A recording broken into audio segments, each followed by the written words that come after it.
अगर कोई ऐसा विपक्ष के प्रति होता तो तुरंत ईडी उठ के खड़ा हो जाता, सीबीआई खड़ी हो जाती। तो अभी तो कुछ दिन के लिए ये सोएंगे क्योंकि स्लीपिंग पिल का ओवरडोज ले लिया इन्होंने।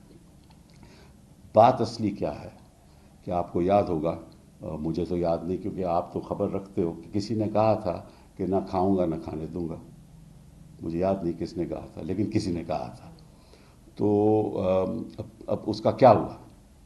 किसी ने यह भी कहा था कि मैं स्विस बैंक से सारे करोड़ों रुपए जो अवैध डिपॉजिट्स हैं वो वापस लेकर आएंगे, 15 लाख हर शख्स को देंगे, हर नागरिक को देंगे।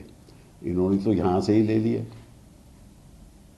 स्विस बैंक की ज़रूरत ही नहीं, इन्होंने तो अपने खाते में डाल लिए। अब मैं मानता हूँ, ये मेरी अपनी बात है, कि या ना तो सीबीआई इन्वेस्टिगेट करेगी ना ईडी इन्वेस्टिगेट करेगी। तो अब जिम्मेदारी कोर्ट पे है। कोर्ट क्या करती है?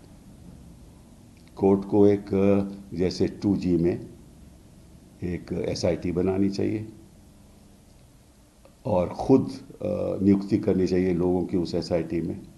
वो इंडिपेंडेंट लोग होने चाहिए और जो भी डोनेशंस हुई हैं, जिस डोनर ने भी पैसा दिया है, कुछ तो ऐसी कंपनी हैं जो लॉस में चल रही हैं, उन्होंने भी पैसा दिया है। कुछ ऐसी कंपनी है जिनके प्रॉफिट्स जो हैं, जिनकी मुनाफा है बड़ा कमती है, लेकिन डोनेशन बहुत ज़्यादा है। तो ये सब चीज़ें इन्वेस्टिगेशन के ऊपर निर्भर हैं।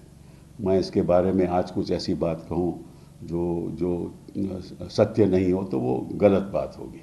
लेकिन ये बात ज़रूरी है कि ये सारा जो पैसा है, अगर क्विड प्रो को हुआ है, वो लगता है कि हुआ है, तो अवैध है। और जो इमारतें भी बनी हैं उस पैसे से, वो भी अवैध हैं। तो ये तो एक बहुत, जैसे मैंने पहले भी कहा कि हिंदुस्तान में 2 बहुत बड़े स्कैम हुए।